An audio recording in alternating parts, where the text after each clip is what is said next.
The faucet dripped like a heartbeat. Relentless. Each drop a reminder of my unraveling life.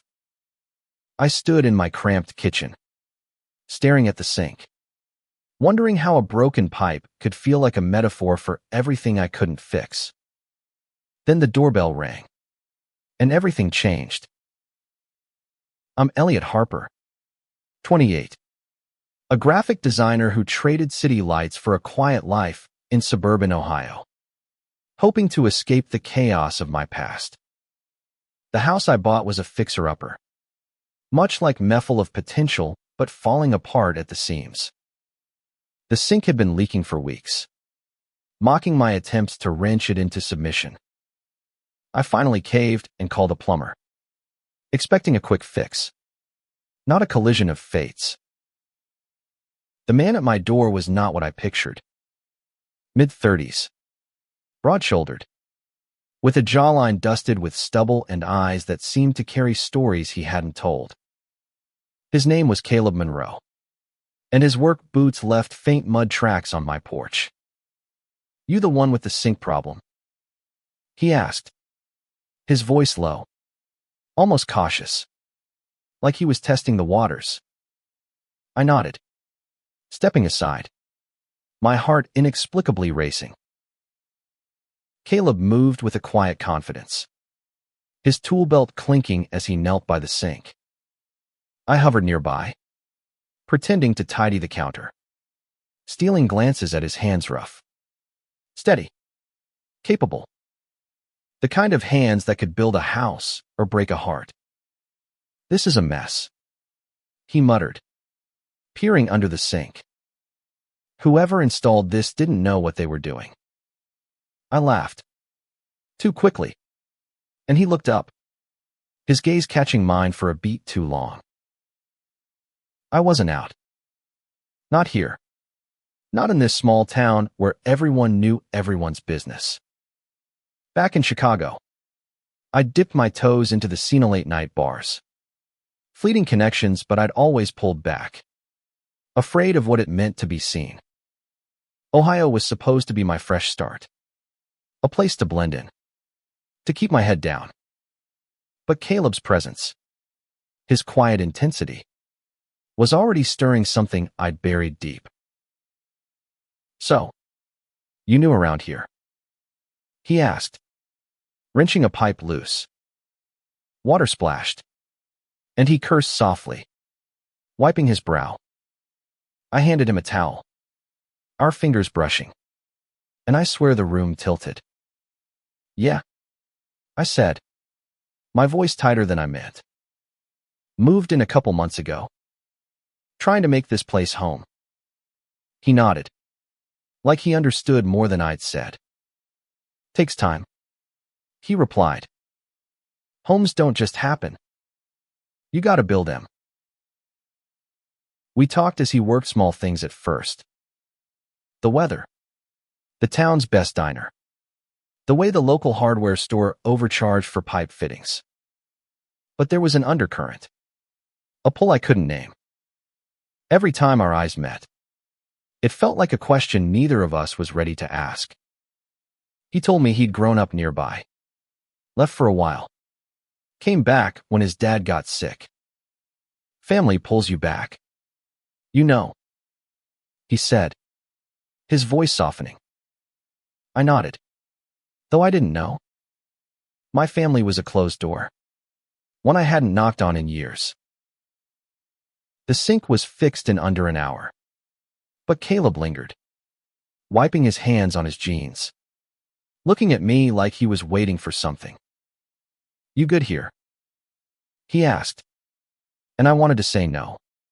I wasn't good. That something about him made me feel like I was standing on the edge of a cliff. Instead, I said, "Yeah, thanks. What do I owe you?" He waved it off. "First one's on me. Call it a neighborly discount." He handed me his card, our fingers brushing again, and I felt that same jolt, sharper this time. After he left, I stood by the sink, running my hand over the now silent faucet. His card was still in my hand. His name in bold, Caleb Monroe. Plumbing and repairs. Below it, a handwritten number. Not the one printed. I stared at it, my heart pounding, knowing I'd call him again not for a leak, but for something I couldn't yet name. That night, I couldn't sleep. The house felt too quiet. The drip gone but replaced by a different kind of ache. I thought of Caleb's hands, the way they moved with purpose, the way his eyes seemed to see right through me. I'd spent years building walls, but 1 hour with a stranger had cracked them. I didn't know if I was ready for what came next, but I knew I couldn't stay still anymore. The next morning, I woke with Caleb's card still on my nightstand, the handwritten number staring at me like a dare. I told myself I wouldn't call, that I'd let the moment pass. But by noon, my resolve crumbled. I texted him, fumbling for an excuse, sinks acting up again. Can you take a look? His reply came fast, be there in an hour. When Caleb arrived, the air felt heavier, charged with something unspoken. He wore the same worn jeans, the same tool belt, but his smile was different, less guarded, more curious. Thought I fixed this, he said, crouching by the sink. I mumbled something about a new drip, feeling like a liar. There was no drip.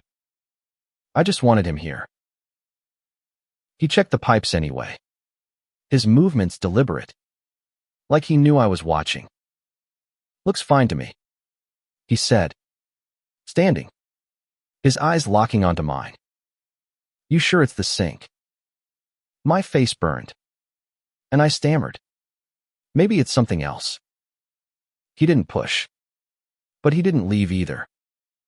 Instead, he leaned against the counter, arms crossed, and asked, You like it here? In town, I mean. I shrugged, avoiding his gaze. It's quiet. Different from Chicago. He nodded, like he was piecing me together. Yeah, I get that. I left for a while too. Thought I'd find myself out there. Ended up right back where I started. His voice carried a weight I recognized, a story he wasn't telling. I wanted to ask, but the words stuck. Instead, we talked about nothing: movies, the local bar, the way the town shut down after 9 p.m. But every word felt like a step closer to something dangerous. I noticed things about him, the scar above his eyebrow, the way his hands fidgeted when he laughed. He noticed me too, his eyes lingering when I spoke, like he was searching for something. Want to grab a drink? He asked suddenly, catching me off guard. My heart stuttered. Like, now, I said, stupidly. He grinned, a flash of warmth that made my chest ache. Yeah, now. There's a place down the street. Nothing fancy, but they pour a decent beer. I hesitated, my old instincts screaming to say no, to stay safe. But I was tired of safe. The bar was dim, crowded with locals who barely glanced at us. We sat in a corner booth, nursing beers, the conversation flowing easier now. Caleb talked about his dad, how he'd taken over the family plumbing business after he passed. He was tough, Caleb said, staring into his glass. Didn't get me. Not really. But he tried. I wanted to ask what he meant, but something in his tone told me to wait. I told him about Chicago, about the designs I used to make, the life I left behind. I didn't mention the real reason: me family's rejection when I came out at 19. The years of hiding after that. But Caleb seemed to hear the gaps in my story, his eyes softening. "Sounds like you're running from something," he said, not accusing, just stating a fact. I swallowed, my throat tight. "Maybe I'm running towards something," I said, braver than I felt. The night blurred, the beer loosening my tongue. I told him things I hadn't told anyone, how I felt like an outsider here, how I wasn't sure who I was anymore. He listened, really listened, his hand resting on the table, inches from mine. When our fingers brushed, neither of us pulled away. It was just a moment, but it felt like a promise. We walked back to my place, the night air cool against my skin. At my door, he paused, his eyes searching mine. "You're not what I expected," he said softly. I laughed, nervous. "What did you expect?" He stepped closer, his voice low.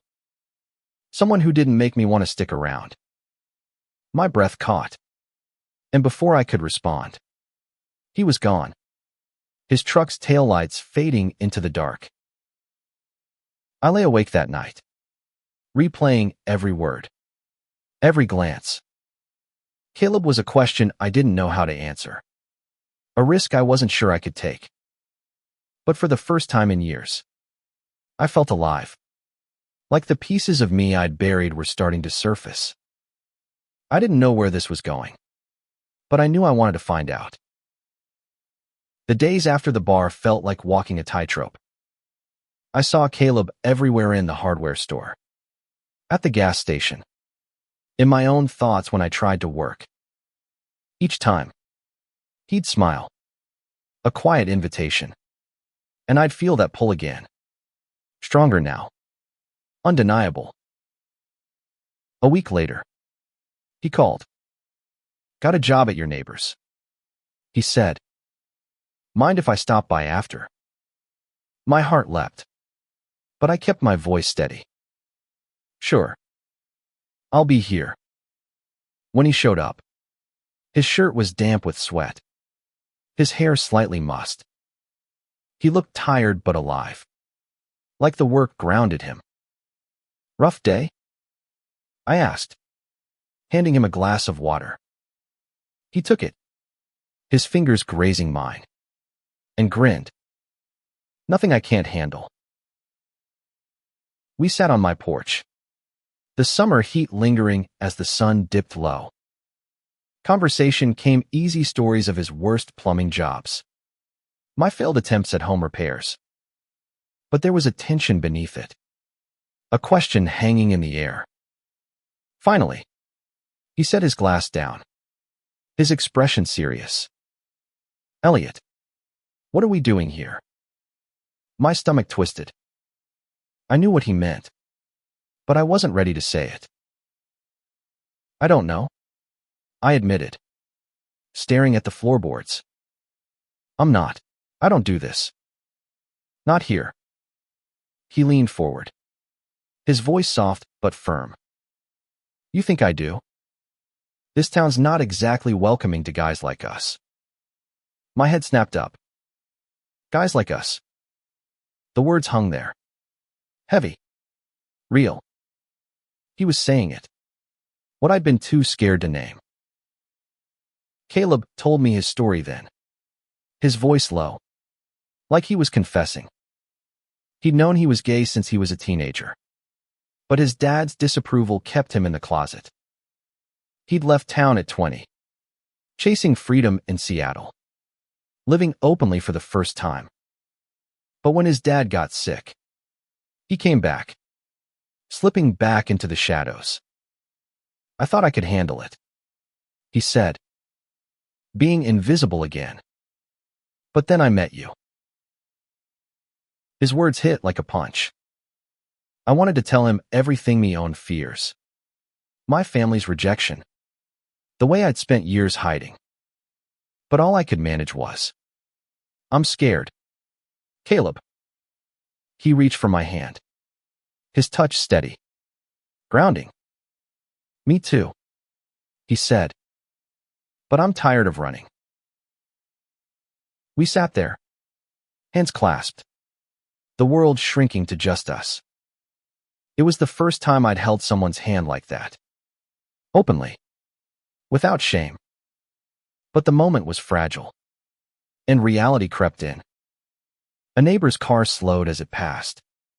The driver's eyes lingering too long. Caleb pulled his hand back. His jaw tight.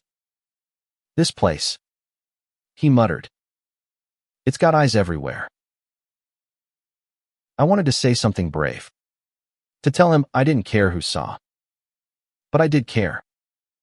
I'd moved here to start over. To be safe. Not to stir up trouble. Yet Caleb was trouble. The kind I couldn't walk away from. What do we do? I asked. My voice barely above a whisper. He looked at me. His eyes fierce. We figure it out. Together. That night, I invited him in. We didn't talk much. Just sat on my couch. The TV flickering with some show neither of us watched. His shoulder brushed mine. And when he turned to me, his face close. I didn't pull away. His kiss was tentative at first. Then urgent. Like he'd been holding back for years. It was my first real kiss and longer than I could remember. And it felt like coming home. But as we pulled apart, the weight of the world returned. This wasn't just about us. It was about a town that wouldn't understand. About families we'd both lost. About the risks of being seen. We can't do this here, I said, my voice shaking. Caleb's hand found mine again. Then we find a way, he said. We make a place for us. The weeks that followed were a blur of stolen moments. Caleb would come over under the guise of checking the pipes. And we'd end up talking for hours. Laughing. Kissing in the shadows of my living room. Each time, I felt bolder. But the fear never left. This town was small. Its judgment sharp. I'd seen the looks at the grocery store. Heard the whispers about that new guy who kept to himself. Adding Caleb to the equation felt like lighting a match in a room full of gas. One evening, we went for a drive. Far from prying eyes. The countryside stretched wide. Fields glowing under the moonlight. Caleb's truck smelled of oil and leather. And his hand rested on my knee as he drove. I used to come out here as a kid, he said, pulling into a clearing by a lake. When things got heavy at home, I could feel the weight of his past in his voice. The years of hiding who he was. We sat by the water, the night wrapping around us like a shield. What was it like? I asked. Being back here. After Seattle. He leaned back, staring at the stars. Like suffocating, he said. I was free out there. Had a boyfriend. A life. But Dad needed me. And, I don't know. Duty. I guess. I nodded. Understanding too well.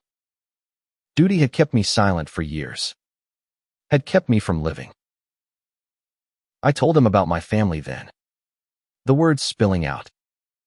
How my parents called my coming out of phase. How they stopped calling after I left. I thought moving here would fix me. I said, my voice breaking. But it just made me smaller. Caleb's arm slipped around me, pulling me close. You're not small, Elliot. You're just waiting to be seen. His words broke something in me. A dam I'd built to keep the hurt at bay. I kissed him. Hard. Desperate. Like I could pour all my fear and hope into him. He kissed me back. His hand steady. Grounding me. For the first time, I felt like I could breathe. But the world didn't let us forget. The next day, I found a note slipped under my door. We see you. Be careful. My blood ran cold. I showed it to Caleb when he came over, and his face darkened. This is why I left, he said, crumpling the paper. This town chews up anything different. I wanted to be brave, to say we could face it, but the note felt like a blade at my throat. We decided to be careful, to keep things quiet. No more public outings. No more lingering looks. But hiding took its toll. I saw the strain in Caleb's eyes, the way he'd tense when someone passed my house. I felt it too, the constant looking over my shoulder. Yet every moment with him, every touch, every whispered word made it worth it. One night, he showed up late, his face pale. Someone slashed my tires, he said, his voice tight. Left a note on my truck. Same as yours. My stomach dropped. This wasn't just whispers anymore. This was real. We need to leave, I said, the words surprising even me. Caleb looked at me, his eyes searching. You mean it? I nodded, my heart racing. I'm done hiding. Leaving wasn't simple. My house, my job, the fragile life I'd built had all tethered me to this place. But the notes, the slashed tires, the weight of eyes on us made staying feel like a trap. Caleb and I spent nights planning, whispering about cities where we could be free, where we could walk hand in hand without fear. Seattle, San Francisco, even Chicago, anywhere but here. But fear wasn't the only thing pushing us. There was love, too, raw and new, growing in the cracks of our caution. Caleb would stay over, his arms around me as we lay in the dark, talking about the future. I want a life with you, he said one night, his voice barely audible. Not just stolen moments. I held him tighter, my heart swelling. Me too. We started making concrete plans. I'd sell the house. He'd close his business. We'd pool our savings. Start over somewhere new. It felt reckless, but it also felt right. Yet the town wouldn't let us go quietly. One morning, I found my mailbox spray painted with a slur, the red letters dripping like blood. Caleb's truck was hit again. The windshield cracked. The messages were clear: you don't belong. We went to the police, but the officer barely looked up from his desk. Kids, he said, shrugging. They mess around. Not much we can do. Caleb's jaw clenched, and I knew he was holding back rage. Outside, he slammed his fist against his truck. This is why I left, he said, his voice breaking. This is why I can't stay. I pulled him into my arms, right there in the parking lot, not caring who saw. We're getting out, I said. Together. He nodded, his eyes wet. And for the first time, I saw him break. The weight of years of hiding crashing down. I held him until he steadied, knowing I'd do anything to protect him. We set a date, 1 month. We'd sell what we could, pack what mattered, and leave. But the town had other plans. At a community meeting, someone mentioned troublemakers moving in, their eyes flicking toward me. Whispers spread, and soon, my clients started canceling, citing budget issues. Caleb's jobs dried up too, his phone silent for days. It was a coordinated effort, a silent campaign to push us out. One night, we found another note. This one taped to my door. Leave before it's too late. Caleb tore it down, his hands shaking. They want to fight, he said. They're not getting one. We're better than this. But I wasn't so sure. Anger was building in me, a fire I hadn't felt before. I wanted to stay, to fight, to prove we belonged. But Caleb's eyes, full of pain and resolve, reminded me what we were fighting for, not this town, but each other. The final weeks were a test of endurance. My house went on the market, but showings were scarce. Caleb's business was all but dead, his tools gathering dust.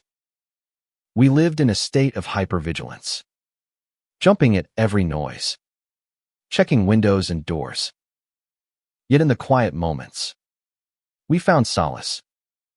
Cooking dinner together, laughing over bad TV, stealing kisses in the dark. It was a life we were building, even as the world tried to tear it down. One night, things escalated.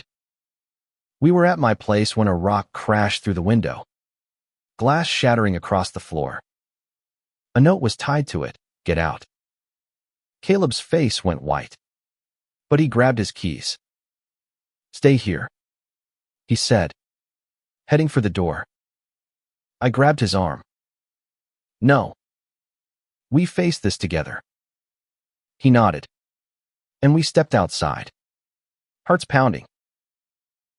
The street was quiet, too quiet. Then we saw them, three figures in the shadows, hoods up, spray cans in hand. They froze when they saw us, then bolted.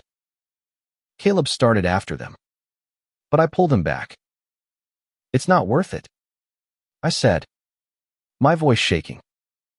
He looked at me, his eyes wild. "I'm done letting them win." We called the police again, but they were as useless as before. No witnesses, no proof, the officer said, barely hiding his disinterest.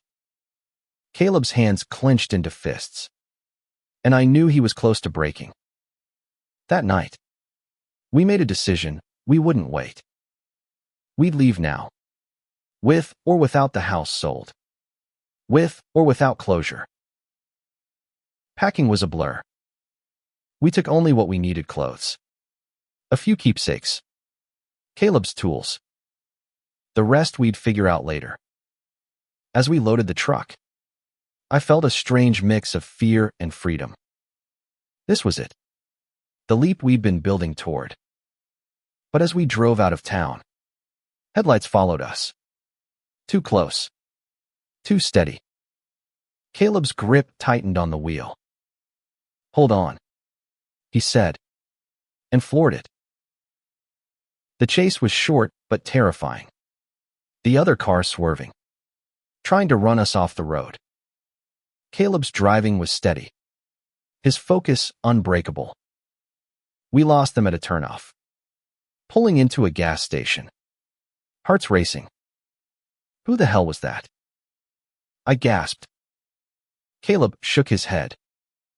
Doesn't matter. They don't get to decide our story. We drove through the night, heading west, toward a city we hadn't chosen yet, but knew would be ours. In the silence, Caleb reached for my hand, his touch a lifeline. "We're going to be okay," he said, and for the first time, I believed him. We ended up in Portland, a city that felt like a deep breath after years of holding it in. The streets were alive with color, with people who didn't stare or whisper. For the first time, Caleb and I walked hand in hand, tentative at first, then bold. No one cared. It was a freedom I hadn't known I could feel. We found a small apartment. Nothing fancy, but ours. Caleb started picking up plumbing jobs, his reputation rebuilding. I took freelance design work, my creativity sparking again. We were starting over. But it wasn't easy. The scars of Ohio lingered, the fear, the anger, the sense of being hunted. Some nights, I'd wake in a panic. Sure, I'd heard a rock through the window. Caleb would hold me, his voice steady, pulling me back. We talked about the future now, not just survival. Caleb wanted to open his own shop. Something small but his. I dreamed of starting a design studio, creating art that told stories like ours. We were building something, not just a life, but a home one we chose, not one forced on us. But the past wasn't done with us. One day, a letter arrived, forwarded from my old address. No return address, just a single sheet inside. You can't run from who you are. My blood ran cold. Caleb read it over my shoulder, his face hardening. They don't know us, he said, tearing it up. But I saw the flicker of doubt in his eyes. The same doubt I felt. Were we really free?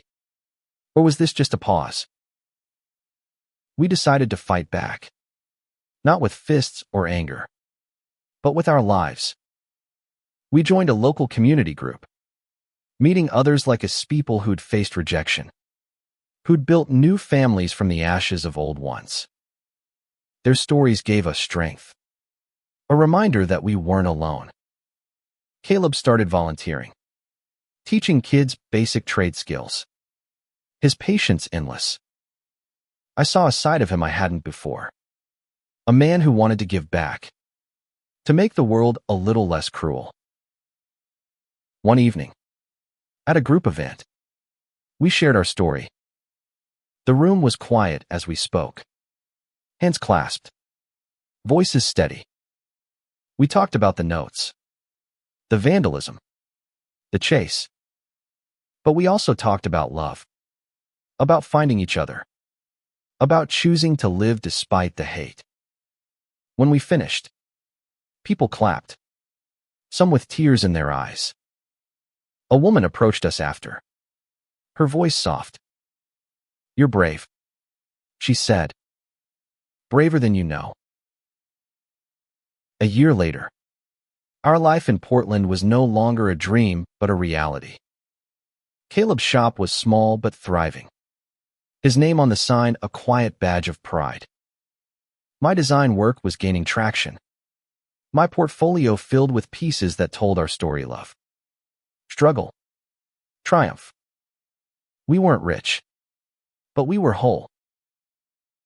The past still lingered, but it no longer defined us. We'd learned to lean on each other, to face the fear together. One night, Caleb took me back to the lake we'd stopped at during our escape, a place we'd found again in Oregon. The water was still, reflecting the stars, and he knelt, pulling a ring from his pocket. Elliot, he said, his voice thick with emotion. I didn't know what I was looking for until I found you. Marry me. Tears blurred my vision as I nodded, pulling him up, kissing him under the endless sky. It wasn't just a yes to him, it was a yes to us, to the life we'd fought for. We married in a small ceremony, surrounded by our new community, people who saw us for who we were. There was no hate here, only love, loud and unapologetic. As we danced, Caleb's arms around me, I thought of that first day, the dripping sink, the man who walked into my life and changed everything. The world wasn't perfect. We still got looks sometimes, heard whispers in passing. But we'd learned that love was stronger than hate. That courage was a choice we made every day. Caleb's hands, once hesitant, now held mine with certainty, a promise we'd keep for the rest of our lives. Our story wasn't just about us. It was about everyone who'd ever felt unseen, who'd fought to be themselves. We'd fixed more than a sink, we'd built a home. A life. A love that no one could take away. And in that, we found our meaning. Our place. Our forever.